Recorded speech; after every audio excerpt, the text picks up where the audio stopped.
I don't see the Iranian-Israeli conflict at this point as being in a category of win on either side or loss on either side. I think it's very clear that Gaza has been a catastrophe for the Israeli Defense Force. Clearly, that is a failure. The mission to eradicate, root out, and destroy Hamas has failed. And using that as a pretext to drive millions of people out of their homes and away from Israel because they're Arabs, Muslim, or Christian has failed. The issue with Iran, I think, is unresolved. The Iranians demonstrated it with their response to the Israeli airstrike that they can reach critical and sensitive targets inside Israel, and that potentially they could destroy much of the country. That much is achieved.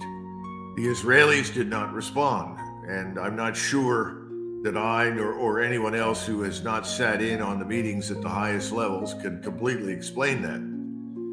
But I don't think it's over. And I think it would be a mistake to assume that Mr. Netanyahu has decided, okay, we won't bother with Iran anymore. No, I think very differently. He still has substantial American military power in the region to which he has access. He still has considerable capability of his own. And he may decide at some point that it's time to take action against Iran. And as we've seen today, there's more fighting in southern Lebanon. And if that escalates, then Iran is clearly back in the target area, because without Iran, Hezbollah could not survive. It probably could not even exist.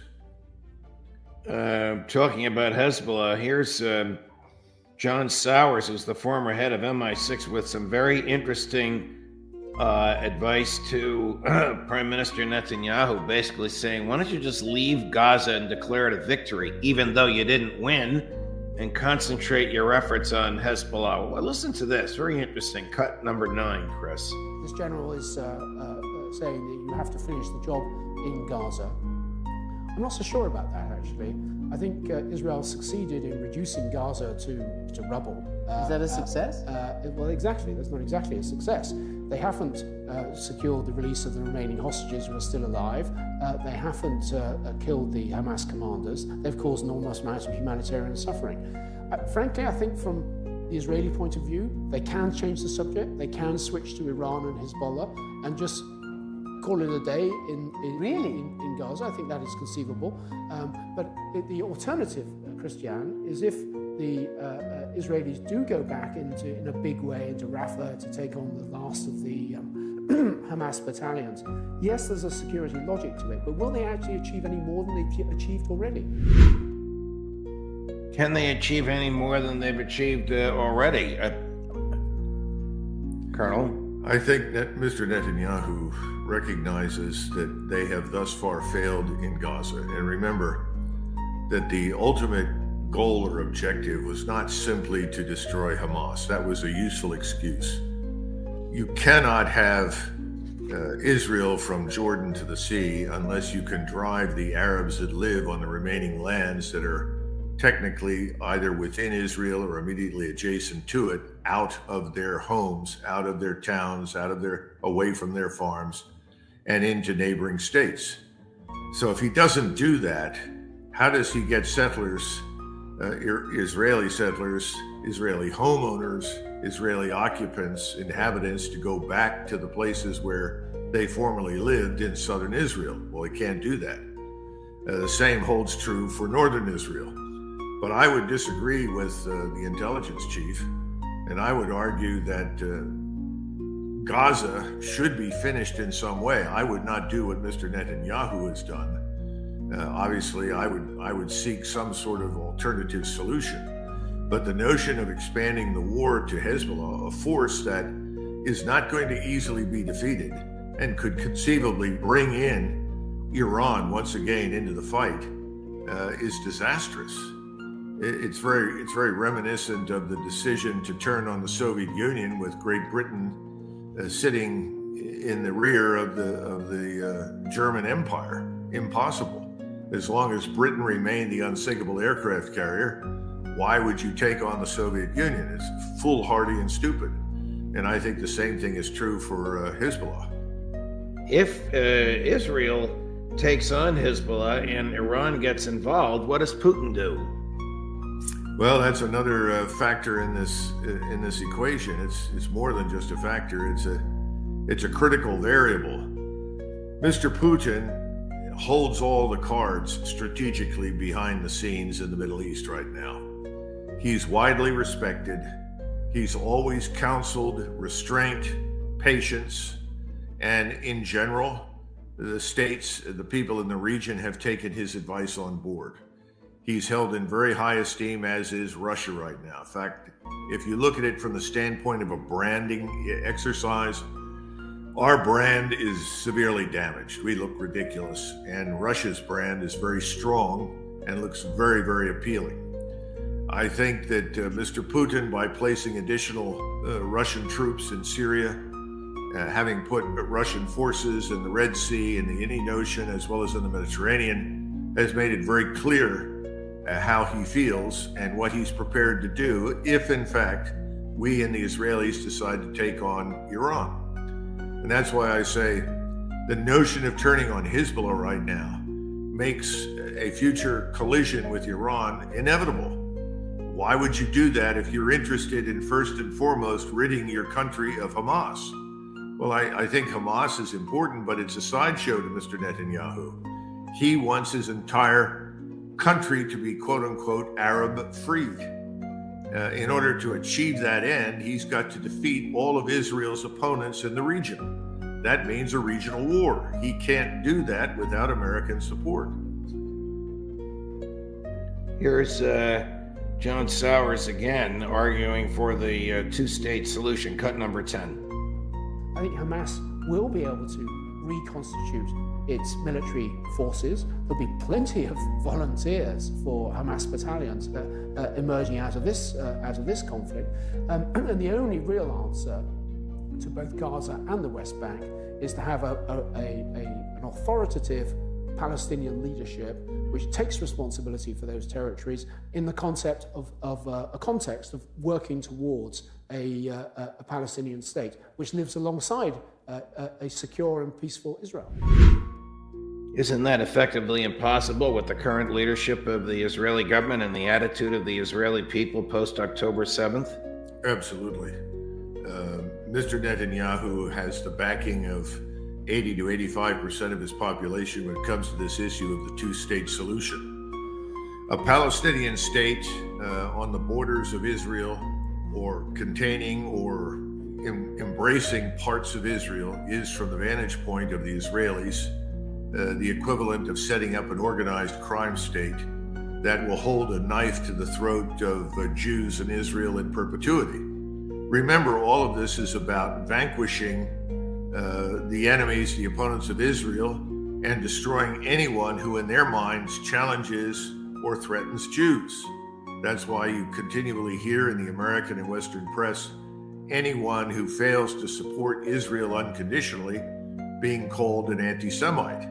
They have tried to identify anti-Semitism with being anti-Israeli. And so the idea of a separate, distinct state that legitimates the Arabs that live in Palestine in any way, shape, or form as deserving of such a state is unacceptable. They won't do it. So I think he's delusional.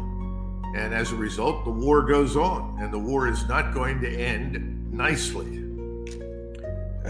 Colonel, in the last 48 hours, Columbia University and Yale University have suspended their live classes. They're all online. Harvard University has closed Harvard Yard. Columbia University has invited the New York City police onto the campus to arrest demonstrators. Nobody's been accused of violence. They're just accused of trespassing. Everybody who's been arrested is arguing from the river to the sea, Palestine should be free. Okay. Are you concerned about the freedom of speech in America, Colonel? Oh, of course. I think the Bill of Rights in this country has been abused, if not widely ignored, in too many places. And across the country, we have people sitting in jail who were arrested, charged, and ultimately sentenced unfairly and unjustly, in my judgment, on the basis of January 6th. It's outrageous. And at the same time, we have justices all over the country releasing criminals into the streets. It doesn't make any sense. The world is turned upside down. And again, this goes back to the idea that you cannot attack, you cannot challenge anyone who takes the position that Israel is right and the rest of the world is wrong. And that's simply inconsistent with the Bill of Rights, and it violates everything that we historically have stood for. Remember, I think it was Jefferson who said, "I may not agree with you, but I will fight to the death for your right to disagree." That's been one of the things that separated us from so many other countries around the world for hundreds of years.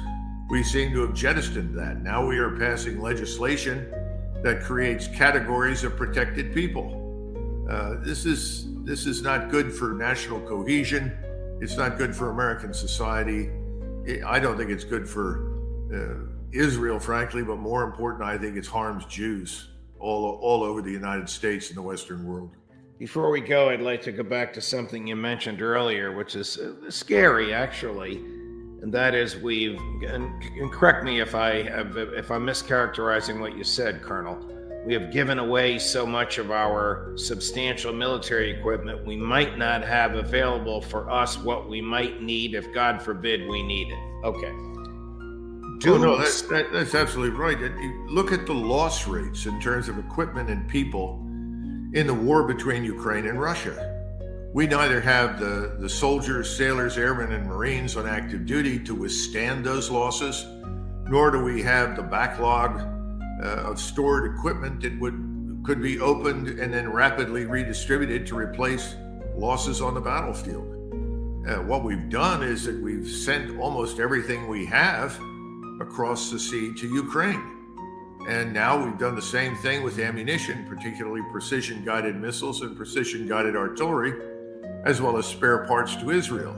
If we are suddenly called upon to fight a major war that would require us to fight on land, Americans need to understand that, contrary to popular belief, wars are generally not decided at sea or in the air. They're decided on land.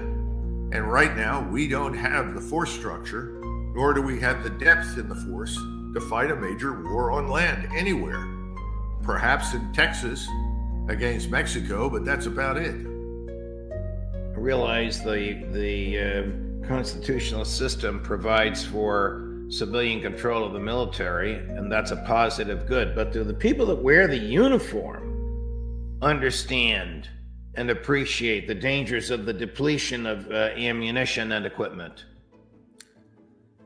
I think they do, but they lived in a world where nothing they did seemed to matter for so long that I think they decided this doesn't matter either. I would compare it to the way we treat the national sovereign debt. People are raising the debt issue all the time. I think we're at 35 trillion now and climbing, and saying it doesn't matter. It doesn't make any difference. It hasn't made any difference yet. But with each passing day, we look carefully at the Treasury market and we wonder how much longer that facade will be preserved.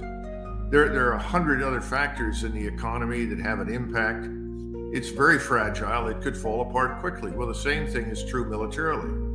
What looks from a distance strong and capable, once you get closer to it and then you hurl it into action, may not hold together at all. And right now, I think that's the case with us. And detecting this kind of rot in your military power is not as easy as it seems.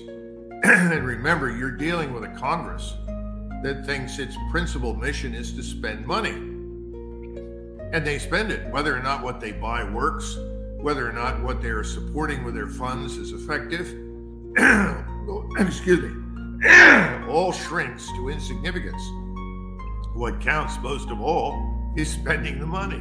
Because if you don't spend the money, your constituents are unhappy, your donors are unhappy, and you are...